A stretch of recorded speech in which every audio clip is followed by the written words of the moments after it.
예레미야 6장 9절에서 15절 말씀. 부끄러워하지도 않았고. 오늘 본문은 남유다가 하나님의 말씀을 비웃은 이유를 설명합니다. 하나님께서 남유다 가운데 구할 수 있는 사람들을 구해야 한다고 말씀하셨습니다. 그러자 예레미야가 탄식하며 말합니다. 제가 말하고 경고한들 누가 제 말을 듣겠습니까? 그들은 저를 비웃기만 합니다. 예레미야의 탄식은 자신이 무시당하는 것에 대한 탄식이 아니었습니다. 하나님의 말씀이 무시당하는 것에 대한 탄식이었습니다. 예레미야는 자신 안에서 끓어오르는 분노가 하나님의 분노임을 고백합니다. 그리고 그 분노가 너무 커서 견딜 수 없음을 고백합니다. 예레미야는 지금 하나님과 같은 분노를 품고 있습니다. 그리고 그 분노가 너무 커서 자신이 다 품을 수 없음을 고백합니다. 예레미야는 분노를 표출하고 싶은 것이 아니라 분노를 가져가 주기를 바라는 것입니다. 하나님의 분노가 피조물인 인간의 몸에 들어왔으니 감당할 수 없었던 것입니다. 이것이 인간의 분노를 품은 것과 하나님의 분노를 품은 것의 차이입니다. 예레미야의 분노는 개인의 분노가 아닌 하나님의 분노였습니다.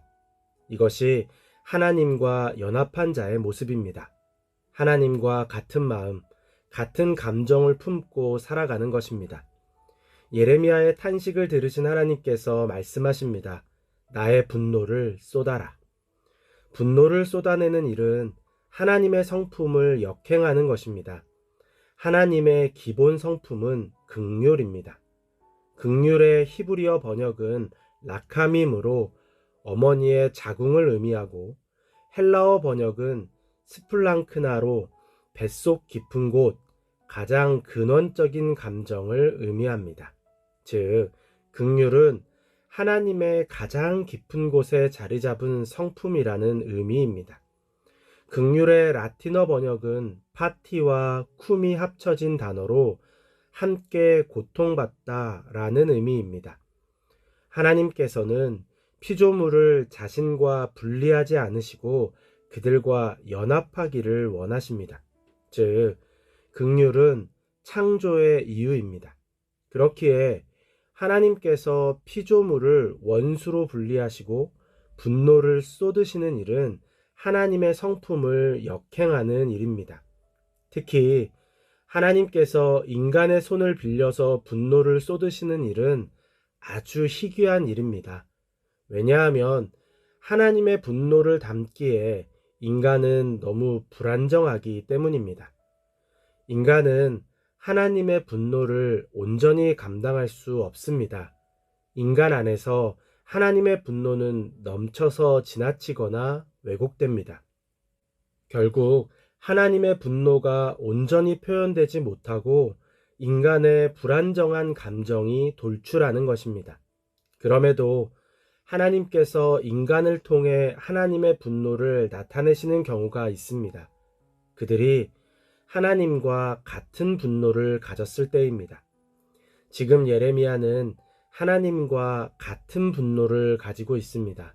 그렇기에 하나님께서 예레미야에게 분노를 허락하신 것입니다. 우리가 흔히 의로운 분노라고 말하는 것들을 조심해야 합니다. 의로운 분노의 판단 기준은 옳고 그름, 선과 악, 다수의 동의가 아닙니다. 하나님의 마음에 합한 분노인지, 하나님께서 허락하신 분노인지가 기준입니다. 역사 속에서 의로운 분노, 하나님의 분노라는 이름으로 저지른 끔찍한 일들을 우리는 기억해야 합니다. 만약 자신의 분노가 하나님의 분노라는 확신이 없다면 분노를 보류해야 합니다. 그리고 하나님께서 나의 분노를 쏟아라 라고 말씀하실 때까지 기다려야 합니다. 자신을 너무 맹신하지 않기를 바랍니다. 하나님께서 허락하신 분노는 남녀노소 모두를 향하고 있습니다. 힘 있는 자든 힘 없는 자든 모두가 자기 입속만 챙겼기 때문입니다. 종교인 역시 마찬가지입니다. 사회적 타락으로 인해 여기저기에서 고통의 소리가 들려올 때 진정성 있는 위로를 전하고 근본적인 회복을 위한 옳은 길을 가르쳐야 하는데 그저 괜찮다고만 했습니다. 종교가 타락할 때 나타나는 현상 가운데 하나가 종교를 진통제 혹은 환각제처럼 사용하는 것입니다. 종교의 가르침을 내면의 감정, 죽음 이후의 세상에 집중함으로 현실 감각을 무디게 하는 것입니다. 마르크스는 이러한 종교를 아편에 비유했습니다. 하나님께서 그들의 행위를 역겨운 일이라고 분노하셨습니다. 본문에서 역겨운 일이라고 번역한 히브리어 토에바는 구역질 나는 것, 혐오라는 의미입니다. 하나님께서 자신의 피조물을 혐오하신다는 것입니다. 그런데 더 큰 문제가 있습니다. 이러한 일이 드러났음에도 불구하고 그들이 부끄러워하지 않는 것입니다. 그들은 자신들의 행위가 드러났음에도 부끄러워하지 않았습니다. 하나님께서 역겨운 것으로 판단하셨음에도 불구하고 부끄러워하지 않은 것입니다. 본문을 묵상하면서 남유다 백성이 하나님의 말씀을 비웃을 수 있는 용기가 어디서 나왔을까라는 질문이 들었습니다. 그리고 힌트를 얻었습니다. 부끄러움을 잃어버렸기 때문입니다.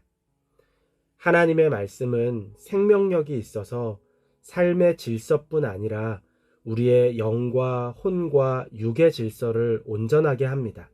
즉, 하나님의 말씀 앞에서 삶의 무질서, 영과 혼과 육의 무질서가 드러난다는 의미입니다. 정상적이라면 자신의 무질서함이 드러났을 때 부끄러움을 느껴야 합니다. 그런데 부끄러움을 느끼지 않습니다. 왜 그렇습니까? 그들이 사는 삶 안에서 아무런 타격을 입지 않기 때문입니다.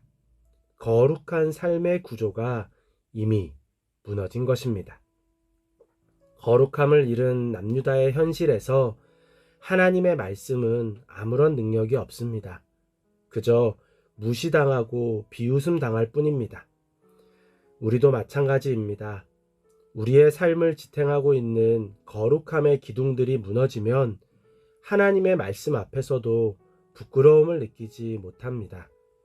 아무리 불법을 행해도 자신의 삶 안에서는 아무런 타격이 없기 때문입니다.